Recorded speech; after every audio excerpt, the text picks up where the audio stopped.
সন্দ্বীপে, চট্টগ্রামে আমরা প্রতি বছর সন্দ্বীপ যাই। সেখানে 4টা-5টা ছেলে ফজরের নামাজের জন্য, তারা বন্ধু, কলেজের ছেলে, 4-5 জন ছেলে মাত্র। ওরা একদিন সিদ্ধান্ত নিছিল, ওরা সবসময় ফজরের নামাজ পড়তো। তারা একদিন সিদ্ধান্ত নিছে যে ফজরের পরে তারা সন্দ্বীপ তো সাগরের পারে, তো সাগরের পারে হাঁটতো তারা। তো তারা একদিন সিদ্ধান্ত নিছিল আজ থেকে 1 বছর আগে যে আমরা সকালবেলা না হাইটা চলো আমরা বন্ধুদেরকে ফজরের জন্য জাগাই, ফজরের ক্যাম্পেইন করি, ফজরের জন্য গণসংযোগ করি। এই 4-5 জন ছেলে উদ্যোগ নেওয়া শুরু করছে। ঠিক 1 বছরের মেহনতে এই গত নভেম্বর, 24 সালের নভেম্বরে আমি গেছি মাহফিলে। ওইখানে তারা আমার লিস্টেড, ফজরের পরে আমি তাদের জন্য আলাদা বয়ান করছি, তাদের আলাদা মাহফিল হয়েছে ফজরের পরে। মানে রাতে আমি যেই প্যান্ডেলে ওয়াজ করছি ওই প্যান্ডেলটা তারা সকালের জন্য আবার ভাড়া নিছে। বুঝেন না এই কথা? আমি ওখানে ছিলাম, আর ওখানে রাত্রে আসা যায় না। ওইটা সন্দ্বীপে স্পিড বোট দিয়ে আইতে যাইতে হয়, তো রাইতে আওয়ানোর সিস্টেম নেই, থাকতে হয়। এই জন্য ফজরের পরে আবার বয়ান করছি 1.5 ঘন্টা। তো ওরা, আমি বললাম এত ভোরে ছেলেরা আইবুনি, কয় হুজুর আসবেন ইনশাআল্লাহ, আপনি দেখেন। তারা আমারে দেখাইছে কাগজে কলমে লিস্টেড করা প্রায় 4,500 ছেলে এখন ফজরের নামাজ জামাতে পড়ে। যুবক চাইলে কি না পারে, যুবক চাইলে ভাঙতে পারে, যুবক চাইলে গড়তে পারে, যুবক চাইলে বুলডোজার দিয়ে সমান করে লাগতে পারে, সমান করে ফেলতে পারে। আবার সেই ভাঙার উপরে যুবক চাইলে গড়তেও পারে। আল্লাহ তাআলা নওজোয়ানের শরীরে অসম্ভব হিম্মত দান করছে, অসম্ভব হিম্মত। এই জন্য বাপ, আমি যুবক যারা তাদেরকে উৎসাহিত করলাম। মহান আল্লাহ পাক রব্বুল আলামিন আমাদেরকে বলছেন, আমি তোমাদের ইমানদার, ইমান নিলাম, আমি ইমান দিছি বান্দা।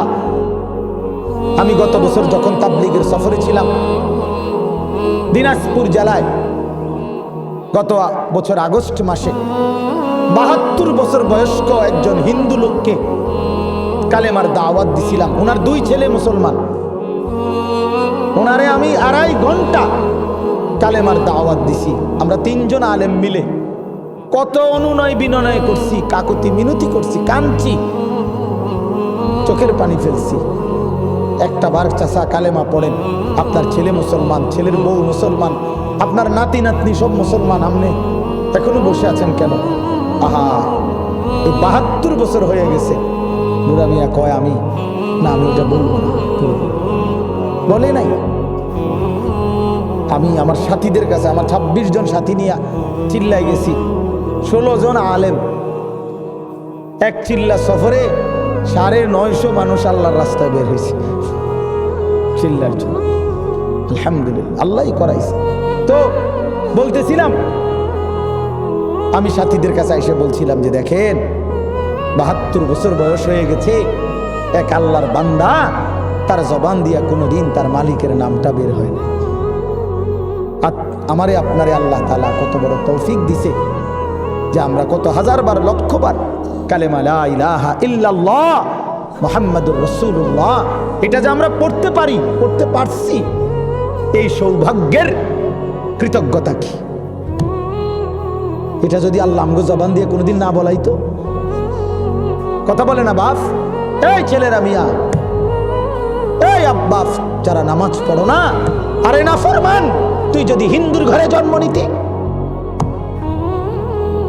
তুই যদি ইহুদির ঘরে জন্ম নিতি, তুই যদি খ্রিস্টানের ঘরে জন্ম নিতি, বেটা কি হতো জীবন?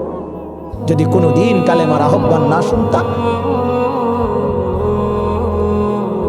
তুমি তো মুসলমানের ঘরে জন্ম নিয়া এভাবে ইমানকে ফেলে দিলা, মুসলমানের ঘরে জন্ম নিয়ে এভাবে নামাজকে প্রত্যাখ্যান করলা।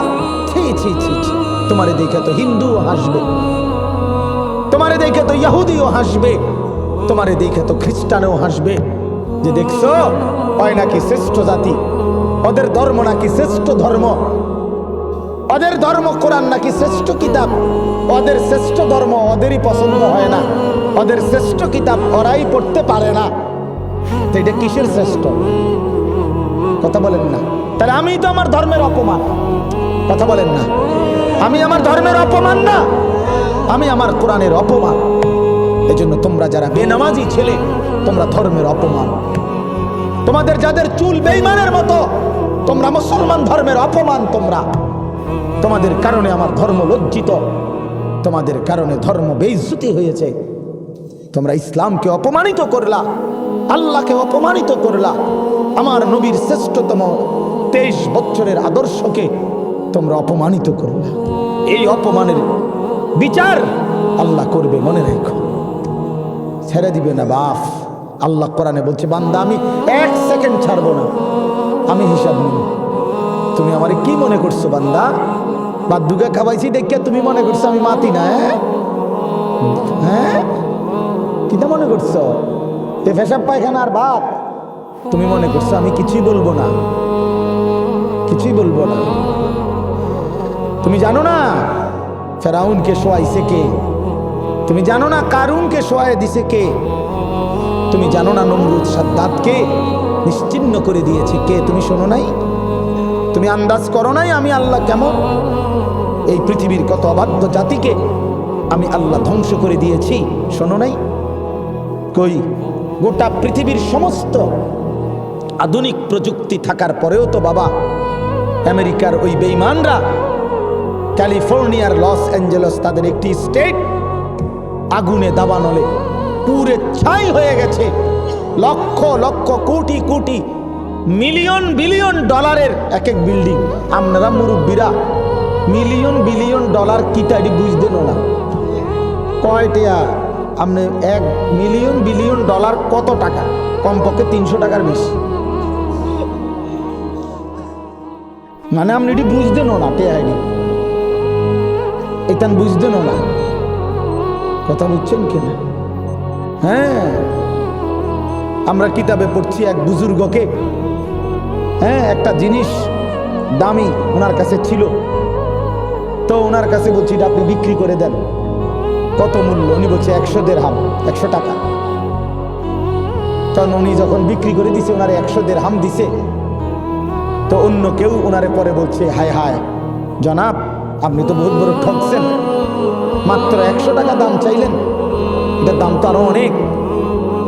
তো উনি বলছেন, আল্লাহর কসম 100 টাকার উপরে, 100 দিরহামের উপরে কোনো সংখ্যা আছে? আমার তো এটা জানা নেই,